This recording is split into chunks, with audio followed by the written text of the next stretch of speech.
बात करी मेरे पापा की सैलरी, थोड़ा ध्यान से सुनिएगा। मेरे पापा की जो सैलरी थी वो 11,000 रुपीज़ थी और वो 11,000 रुपीज़ में हमारा पूरा घर चलता था।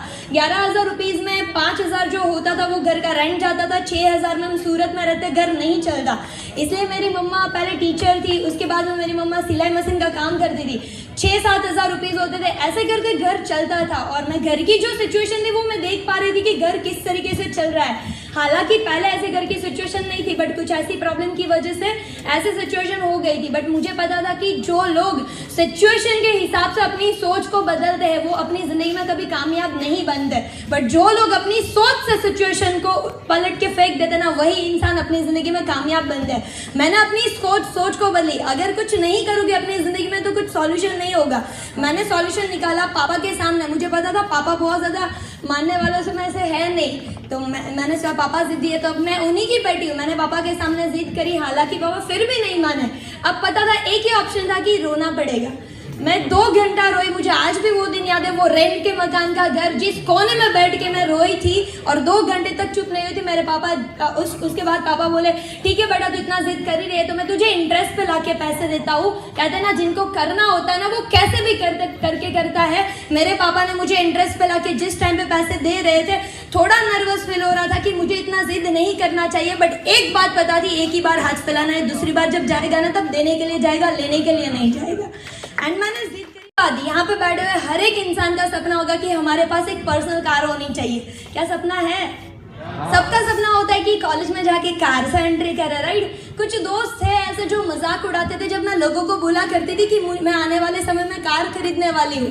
लोग मजाक उड़ाते थे, चिढ़ाते थे, बट बताना चाहूंगी तो क्या हुआ, कोई मजाक उड़ाने वाला था तो क्या हुआ, कोई प्रॉब्लम क्रिएट कर दे तो क्या हुआ, कोई हंस भी दे। बट इस दीपाली वाचानी को 4 व्हीलर में भी तो बैठना था। मैंने अपने आप के लिए छोटी उम्र में कार खरीदन, हकीकत में ऐसा ही हुआ। ज्यादा नहीं, जवानी में 20 साल की उम्र में अपने आप के लिए 7.5 लाख रुपए की रेड हॉट कलर की लाइट i20 कार की चाबी 1200 पब्लिक के सामने अपनी मम्मा को स्टेज पे बुला के गिफ्ट कर दी थी। और उस टाइम पे मम्मा की आंखों में जो खुशी के आंसू थे ना, उस टाइम पे कहते हैं ना जिंदगी तो हम जी लेते हैं बट कभी पेरेंट्स को प्राउड ना हो वो जिंदगी बेकार की है। मैंने अपने मम्मी को उस टाइम पे मेरी मम्मा की आंखों में जो खुशी के आंसू थे ना वो भी 7.5 लाख से कम नहीं थे। वो सारी कहते ना सिचुएशन तो चलने वाली है, प्रॉब्लम के बिना जिंदगी है नहीं, और जिंदगी है तो प्रॉब्लम है तो जिंदगी है। मैंने उस टाइम पे सॉल्यूशन लिया था और आज मुझे बताते हो बहुत से ज्यादा प्राउड होता है। ज्यादा नहीं, 20 साल की उम्र में मैंने 4 व्हीलर खरीदी थी एंड 21 साल की उम्र में अपने पूरे खानदान में इकलौती ऐसी लड़की बनने का मौका मिला जो कभी सपना नहीं आता था और बट हकीकत में कन्वर्ट करके दिखाया। 21 साल की उम्र में, ज्यादा तो नहीं बट 25,51,000 का 2 BHK हाउस अपने मम्मी पापा को 21 साल की उम्र में मैं गिफ्ट कर चुकी हूँ।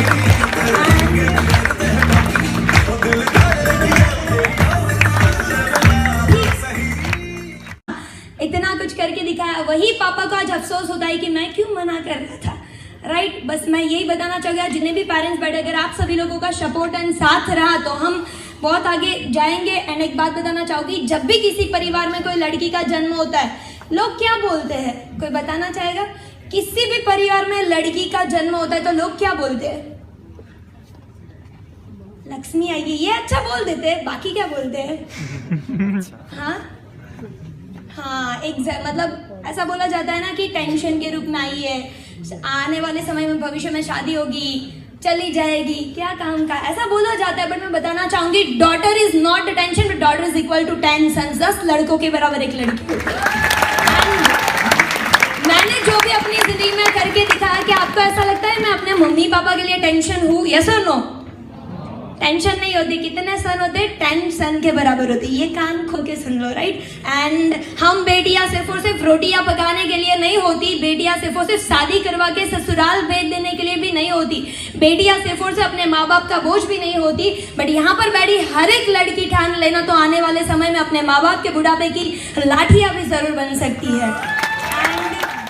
आज क्यों इतनी सारी चीज़ों में छोटी उम्र में कर पाई? Just because of network. एक नेटवर्क ऐसी चीज़ है जिसमें ताकत है। जैसे मैं एक बात बताना चाहूँगी, 3 मछुआरे थे। एक मछुआरा ऐसा था कि जिसके पास लकड़ी थी, वो लकड़ी से पानी के अंदर से एक एक मछली को पकड़ता था। दूसरा मछुआरा ऐसा था कि मतलब अपनी वो लकड़ी के अंदर स्टिक लगाता था, बहुत ज़्यादा मछलियाँ पकड़ता था, 4 से 5। तीसरा मछुआरा ऐसा था कि जो पूरी पानी के अंदर पूरी नेट को फेंक देता था, पूरी नेट को, और बहुत सारी मछलियां पकड़ता था। अब पहला, दूसरा और तीसरा, तीनों में से आपको कौन सा, किसका काम स्मार्ट लगा? तीसरे वाला का। क्यों? अब देखो, तीनों का काम तो सेम था, मछली पकड़ना। काम का इंग्लिश क्या होता है? Work, right? WRK। पर उसके पास स्मार्ट चीज कौन सी थी? Net plus work. अगर आपके पास नेटवर्क है ना, तो इस दुनिया में कोई ऐसी चीज नहीं है जो आपसे पॉसिबल नहीं है। नेटवर्क में ही ताकत है। आप देख रहे हो ये नेटवर्क